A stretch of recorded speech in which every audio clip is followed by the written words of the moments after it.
Okay, hold on. Let me tell you about my conspiracy theory for why Derek Carr will be the next New Orleans Saints quarterback. We got all that and a little bit of lagniappe for you on today's episode of Locked On Saints. You are Locked On Saints, your daily New Orleans Saints podcast. Part of the Locked On Podcast Network, your team every day.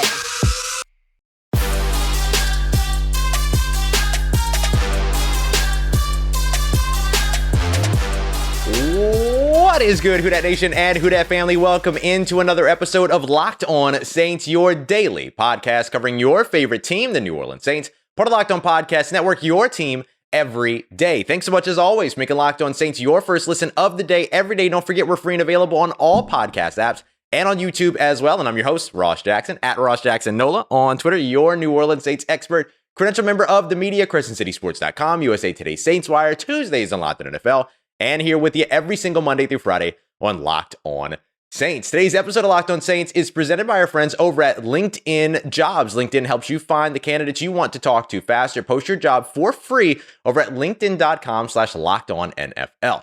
On today's episode, we've got a couple different things we're going to go through here today. Why the DC hire, the defensive coordinator hire for the New Orleans Saints, doesn't have to be a stressful process. We'll take a look at Senior Bowl standouts that the Saints should be considering. Got a whole list of them things for you right here that we're going to go through. But first, I want to start off with my conspiracy theory around why Derek Carr may be the next New Orleans Saints quarterback. And if that were the case, we would get the signals of it sooner rather than later. So we're seeing a lot of buzz here in Mobile about the New Orleans Saints being a team that would be in on Derek Carr. Here's what we really actually fully know. Dennis Allen drafted Derek Carr when he was the head coach of the Oakland Raiders. They got 4 games together before Dennis Allen was relieved of his duties there and then moved on. He and Derek Carr have maintained a pretty good relationship. There's the photo that you can find pretty easily of him and Derek Carr, like, embracing after the Saints and Raiders game. When the Saints, Dennis Allen's defense shut Derek Carr out, and Derek Carr spoke about his relationship with Dennis Allen, all of that.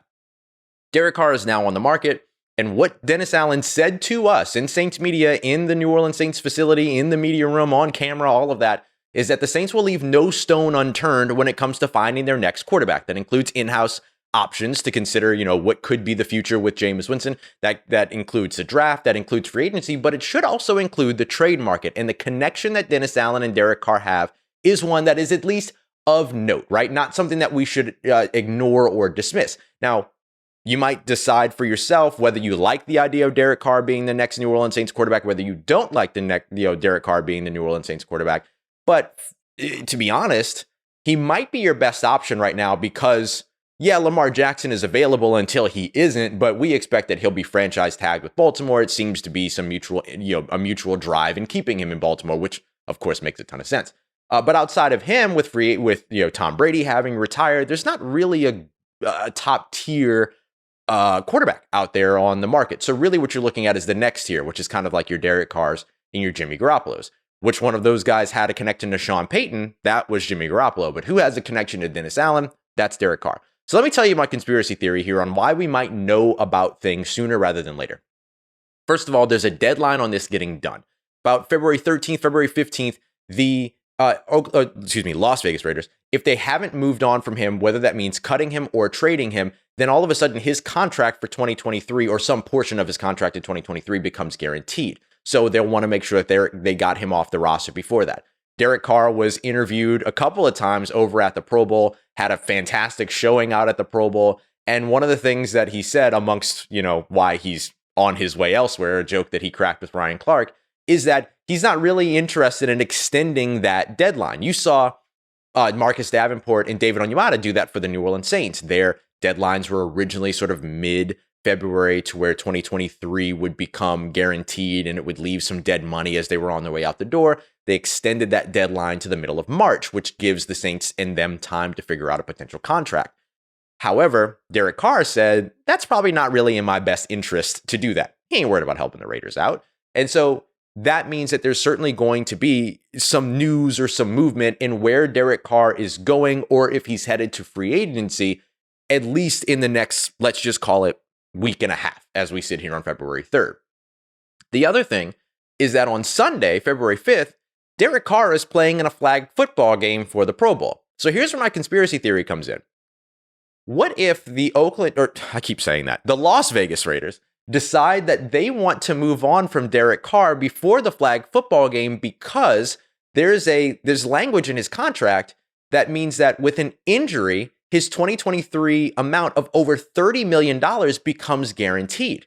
So if he goes out there and plays in this flag football game, gets injured, then all of a sudden, the Raiders still owe him $30+ million in 2023 contractually. So does that mean that the Raiders may actually look to try to make a move with this guy before Sunday? So things could happen very quickly. So you combine the fact that at most you have a week and a half to figure things out with Derek Carr, the potential risk that takes place in T-minus 2 days, and of course the connection that the Saints have, that Dennis Allen has with Derek Carr. And something of note here, Nick Underhill at NewOrleans.football also reported that he has come to understand that Derek Carr would not say no, or may not say no, to a New Orleans Saints trade. Because remember, he's got a no trade clause, so he can veto where he goes. So with all of that in line, based on compensation at least, or save compensation, this is a perfect alignment for the New Orleans Saints if they're interested in Derek Carr. They might not be, right? And you might not be, that might not be the best option that I can pick out either. But if the Saints decide that that's the way that they want to go, that's the way that the Saints are going to go. So what would you give up for Derek Carr? Well, for me, you got the first round pick in 2023. Great. You got the second round pick in 2024. I'm not trying to give either one of those up. I'm trying to move on from a third and a fourth, right? A third this year, a fourth next year, a third next year, a fourth this year, a third and a fourth this year, whatever. Something that ends up keeping your first and second round picks this year and keeps your first and second round picks next year. Oh, I guess they can't do a third from next year because they already traded that in order to advance that to a second. So with all of that in mind, I think that really what you're looking at is some combination of day 2, early day 3 picks to get him up out of Oakland. Now, I swear, y'all. One of these days I'm gonna say Las Vegas. I'm gonna say Las Vegas when I mean Las Vegas, to get him up out of Las Vegas. And the reason why that market ends up being one that's less than what you would usually imagine for a quarterback is because he's already bid farewell to Las Vegas. He already thanked Oakland. He did that before Anthony Davis thanked New Orleans, by the way. And so there's already sort of this understanding that he's not going to be a Raider next season. So that ends up dropping his value. So if the Saints can maintain their first and second round picks for this year and next year, get a new starting quarterback in the building, and then invest the first and second round picks this year in some more talent around the quarterback, then all of a sudden you have boosted big time your outlook, but especially your offensive outlook going into 2023. And part of advancing that offensive outlook could be by investing in players from the Senior Bowl. That's something that the New Orleans Saints have done over and over again. And there are 2 specific players that I think would be perfect additions to the New Orleans Saints in this year's Senior Bowl, or that performed in this year's Senior Bowl, as well as a bunch of other players that we can also highlight. So we're going to get to those names, but specifically first, the 2 players that I think would help give a big time boost to the New Orleans Saints as we continue on with today's episode of Locked On Saints.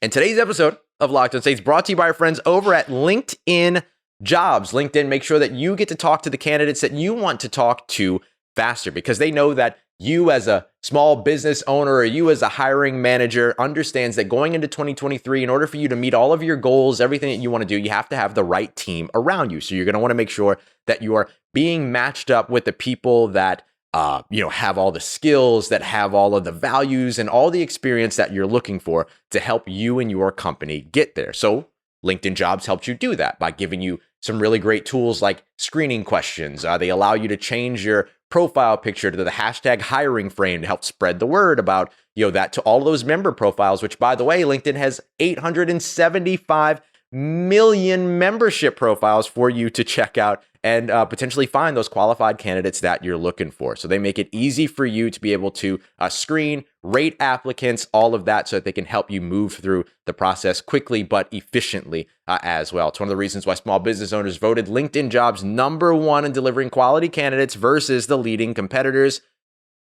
Think about a leading competitor to LinkedIn. You can't. That's how good LinkedIn is. So that's what they're here for. They help you talk to the qualified candidates you want to talk to faster. So post your job for free today at linkedin.com/lockedonnfl. That's linkedin.com/lockedonnfl to post your job for free. Terms and conditions apply.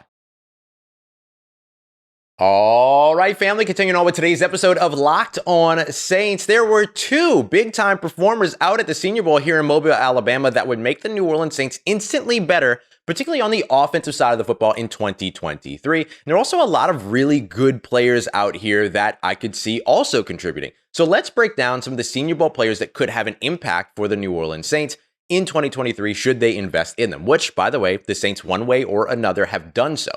Year after year after year. Basically, since 2015, you've seen at least two players from the Senior Bowl join the New Orleans Saints roster, whether it be through the draft or as undrafted free agents. So that's why we're looking at these guys. There are two guys that that immediately jump out as folks that can be big-time difference makers for the New Orleans Saints. I'm going to pause on Tyjae Spears because I talk about him all the time, but Tyjae Spears would make this list 3.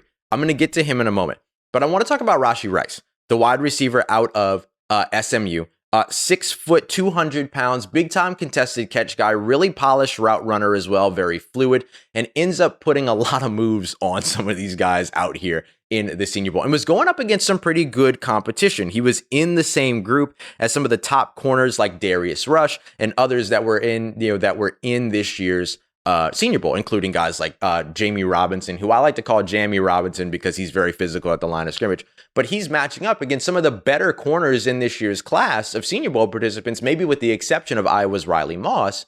And he's winning those battles, whether it be one-on-ones or in team drills. Like, that's the thing that you really want to see. The one-on-ones are fun, right? I posted a video of Tyjae Spears demolishing a Pitt linebacker in one-on-ones.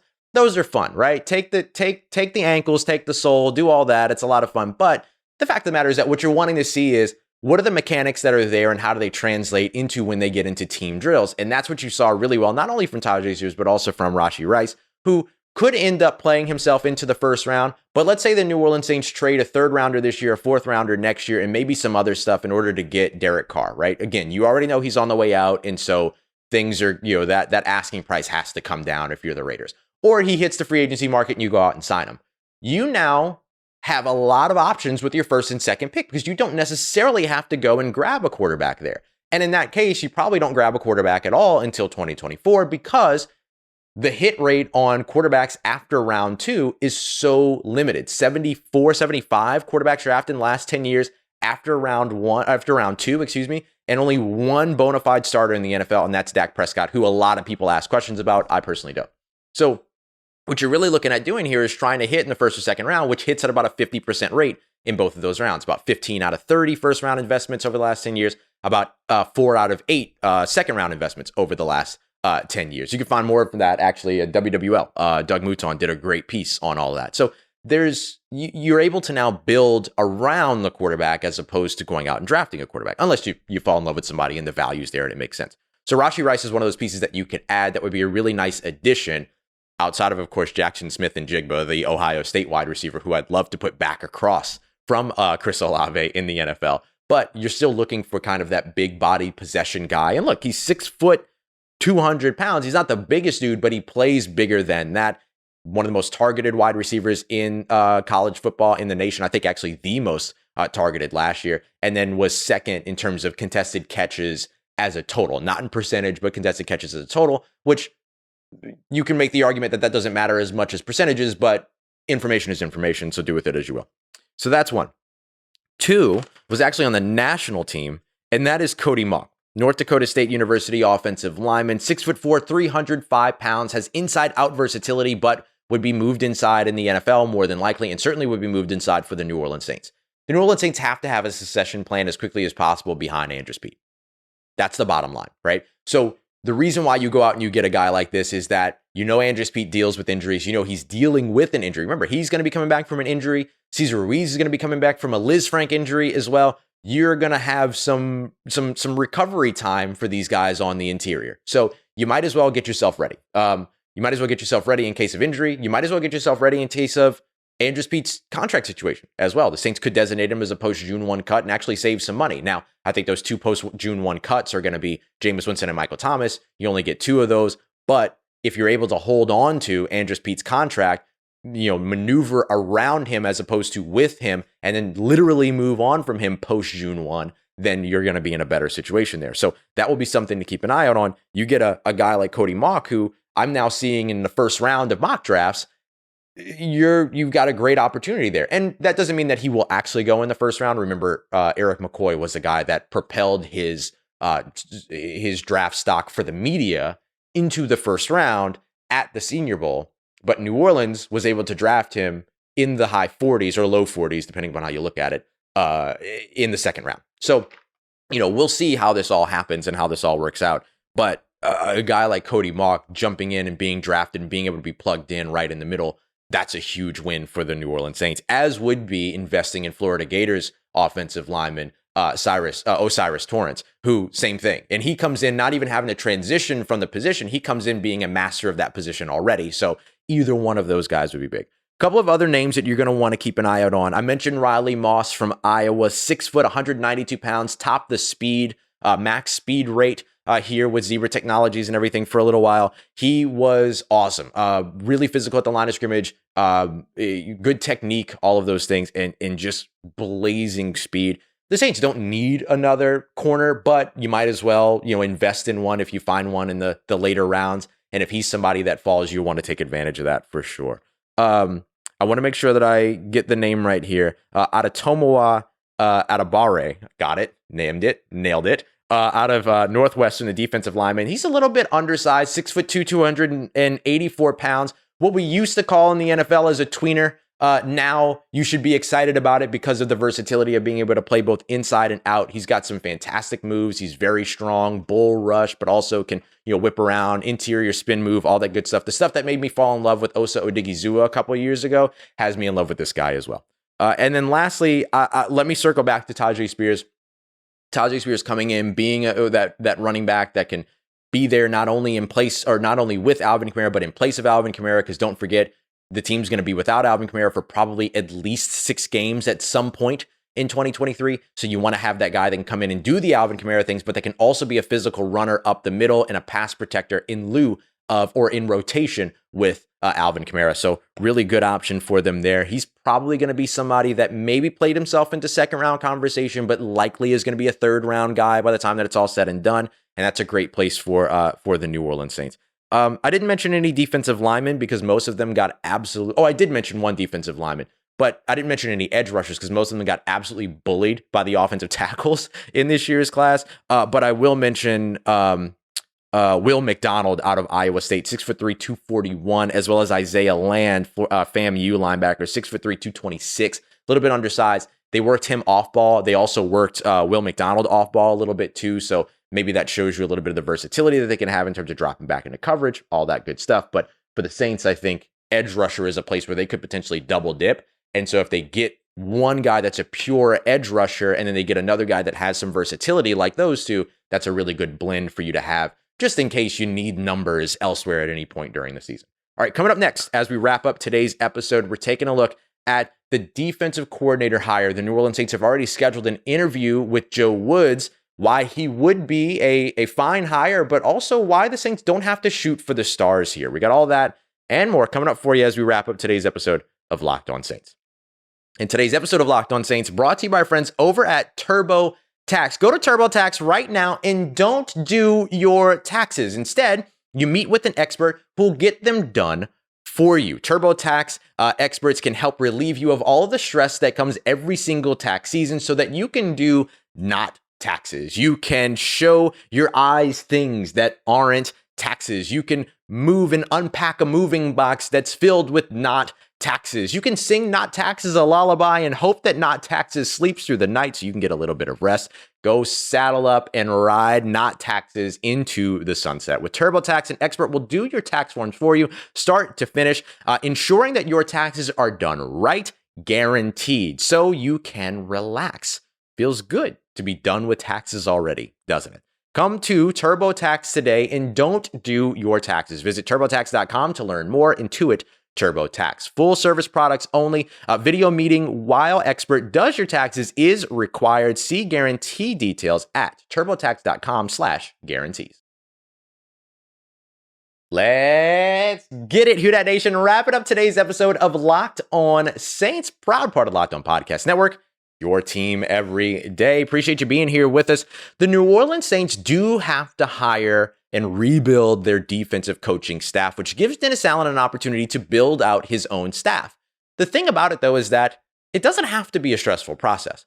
The New Orleans Saints are in a unique position to where their head coach calls the defensive plays. It's not super unique, but what we usually hear about is offensive coaches, head coaches calling the offensive plays. And the interesting thing about that is that we never talk about the offensive coaches who call the offensive plays needing to give up play calling responsibility so that they could focus on being a head coach. We only ever use that narrative about defensive head coaches, those guys that are a little bit more defensively focused. Now, obviously, there are some things that pop up here and there whenever those offensive coaches who call their plays are struggling, but for the most part, we always immediately jump to that narrative when it comes to the defensive head coaches. That's not going to be the thing that Dennis Allen is going to be interested in. He's not going to give up defensive play calling because it's what makes him good. It's what makes him a head coach. It's what made him a candidate in the first place. It's his bread and butter. So he wants to have control over the defense for all the same reasons that Sean Payton had control over the offense. And if you look at the 2022 season, Dennis Allen is right. Okay? He's right. He deserves to hold on to the play calling responsibilities because the only thing that was consistently good about the 2022 season, particularly the last 8 games of the season, was the defense. How much of that is Dennis Allen? How much of that was Ryan Nielsen and Chris Richard? I bank on a lot of that being Dennis Allen, but we're about to find out. And it's on him. The onus is on him to prove me right, prove himself right, prove the New Orleans Saints right. So when it comes to hiring a defensive coordinator here, you're not really looking for somebody that's going to come out and be a play caller. Instead, what you're looking for is somebody that's going to be able to come in, help you install a defense, speak your language, understand your shorthand, develop players, mentor, and teach. That's what you're looking for, right? You're looking for somebody to be the Pete Carmichael of Sean Payton to Dennis Allen, right? That comes in and is able to translate the game, teach the game, install the game plan, all of that throughout the week. And then it's all Dennis Allen from there in terms of the defensive play calling. That's what worked between the relationship of Pete Carmichael and Sean Payton. Pete Carmichael got the play calling opportunity in 2022. It did not go great. He gets another opportunity here in 2023. But as for Dennis Allen, he should maintain play calling. So what that means is that it makes hiring a defensive coordinator easier, and it makes it far less stressful. One of the reasons why we observe that the New Orleans Saints very likely were not going to enter the offensive coordinator, or why they chose not to enter the offensive coordinator situation, is that there were more than 10 teams looking for offensive coordinators. So were you really going to be able to find an upgrade without anything to sell from your team? You don't have a quarterback. You've got some really great talent, but you have a defensive head coach, so there's no extra draw there. You have a really good defense, which is a draw for an offensive coordinator, is a draw for a quarterback, but you don't have the quarterback in the building. So you don't have anything to sell like a Los Angeles Chargers team that has that has a star young quarterback in Justin Herbert. You're not a Bill Belichick, so you don't have the pull for a Bill O'Brien, right? Which we'll see how that goes. But those are all the things that kept them from going into the offensive coordinator search. Defensive coordinator search, not that populated, not as populated at all. And you're not looking for a play caller, which would diminish the numbers of quality candidates that you have out there. You can go out there and find somebody that wasn't a play caller. You can go out there and find somebody that doesn't need to call plays. You can go out there and find somebody that wants to get into the head coaching race next season, but doesn't want to risk screwing things up for themselves in 2023, like Steve Wilks, for instance, who would be a great addition to the New Orleans Saints staff, because if the defense is bad in 2023, it's Dennis Allen's, everyone will view it as Dennis Allen's fault, not as Steve Wilks' fault. So it's a low risk situation for Steve Wilks. And I look at the same thing when it comes to Joe Woods. Joe Woods is a good candidate because he's a good teacher. He's a good developer of talent. He's not the greatest play caller. He's not the greatest defensive coordinator from that full landscape. But what he does extremely well is what the New Orleans Saints are looking for to pair and work in concert with Dennis Allen. So whether it's Joe Woods, whether it's Steve Wilks, whether it's, I was going to say Mike Nolan, but Mike Nolan's headed to the USFL. There's a lot of options out there for the Saints to be able to dive into here. And so the good news is that their pool is larger in terms of what they're looking for, because they're not looking for a play caller, which means you can find somebody that's got play calling ability or not. So it just opens up your pool of players, defensive coordinators that you can go out and pursue. And then you're also in blue waters here. You're not in red waters. You don't have you're not in shark infested waters trying to fight off other teams for quality hires. You're not worried about that. You don't need a Vic Fangio. You could get you can't actually get Vic Fangio anymore because he is with the Dolphins now. We'll see how that all ends up going. No one knows.